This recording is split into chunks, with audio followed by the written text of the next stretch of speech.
안녕하세요. 청강TV의 김인숙입니다. 몽테크리스토 백작에 대한 인생 문장을 시작합니다. 마야 안젤루는 인생은 숨을 쉰 횟수가 아니라 숨 막힐 정도로 벅찬 순간을 얼마나 많이 가졌는가로 평가된다. 숨 막히게 사랑한 순간이 얼마나 많았는가. 숨 막히게 달려간, 숨 막히게 껴안은 순간, 영혼을 회복시켜준 접촉이 혹은 자신의 존재를 채울 무엇인가에 그토록 몰입한 순간이 그 순간들을 사는데 너무 늦은 때는 없다. 프랑스의 소설가 춘희의 작가인 아들 듀마와 구별하기 위해 대두마라고 불리는 알렉산드르 듀마. 1802년 파리 북쪽의 작은 마을에서 출생했고 아버지는 흑인 노예의 피를 받은 혼혈아로 나폴레옹 휘하의 유명한 장군이었습니다. 공부하기를 싫어한 듀마는 소설을 즐겨 읽었고 의학을 배웠으며 연극에 관심이 많았습니다. 주요 작품으로는 삼총사 등이 있으며 그는 막대한 수입이 있었지만 낭비법과 사업의 실패, 방탕한 생활로 재정적인 파탄을 맞았으며 채권자들에게 돈을 갚기 위해 글을 써야만 했습니다. 몽테크리스토 백작은 밤을 새워가며 읽을 수밖에 없는 그야말로 스릴과 서스펜스가 넘치는 모험 소설이죠. 2024년 프랑스에서 피에르네의 주연의 영화가 개봉되었고 큰 히트를 쳤습니다. 왕정복고 시대 프랑스의 무역회사 모렐 상사 파라온호의 1등 항해사인 에드몽 당테스는 항해 실력이 출중한 인물로 항해 중에 사임한 선장의 후임이 될 예정이며 아름다운 약혼녀 메르세데스와 결혼을 앞두고 있습니다. 그러나 그의 출세를 시기하는 배의 회계사 당그라르와 연적인 페르낭은 그를 엘바섬에 있는 나폴레옹의 첩자라고 거짓 밀고를 합니다. 사건을 맡은 검사 빌포르도 자신의 출세를 위해 당테스를 체포합니다. 결혼식장에서 체포된 당테스는 억울한 누명을 쓰고 고도의 이프섬 감옥에 유폐됩니다. 죄 없는 죄인 생활을 하며 감옥 안에서 파리아라는 비상한 학문과 교양을 갖춘 노 신부를 만나 친하게 됩니다.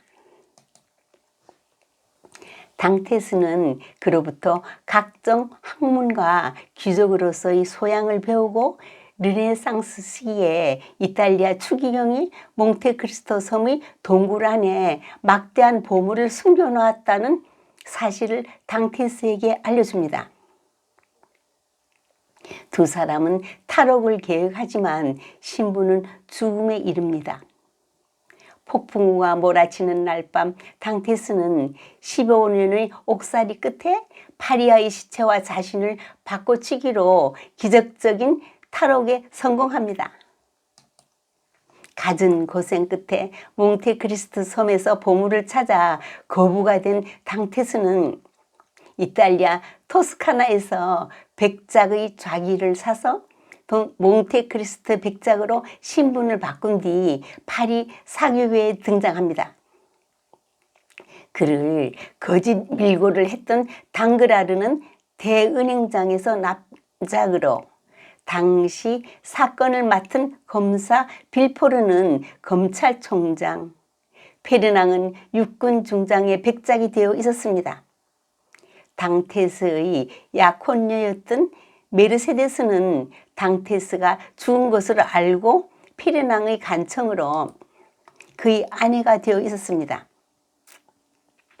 당테스는 여러 인물로 변장하여 재물과 강력한 의지와 지략으로 복수를 결심하고 준비를 합니다. 몽테크리스토 백작이 페르낭의 과거 파행을 모두 폭로하며 과거에 자기를 파멸시킨 악인들에게 차례로 복수합니다. 페르낭은 가족에게 버림을 받게 만들고 빌포르는 절망 속에서 미쳐버리게 만들며 당글라르는 돈을 모조리 잃고 스트레스를 받아서 백발이 되게 만들어서 복수를 마무리합니다. 몽테 크리스토 백작이 당테스라는 사실이 밝혀지자 페르낭은 자살하고 당글라는 파산하게 됩니다. 빌포르는 아예 미쳐버립니다.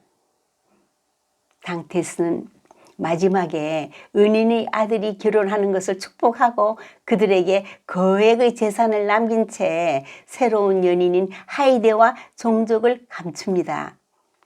성경의 야고보서엔 욕심이 잉태한 즉 죄를 낳고 죄가 장성한 즉 사망을 낳느니라.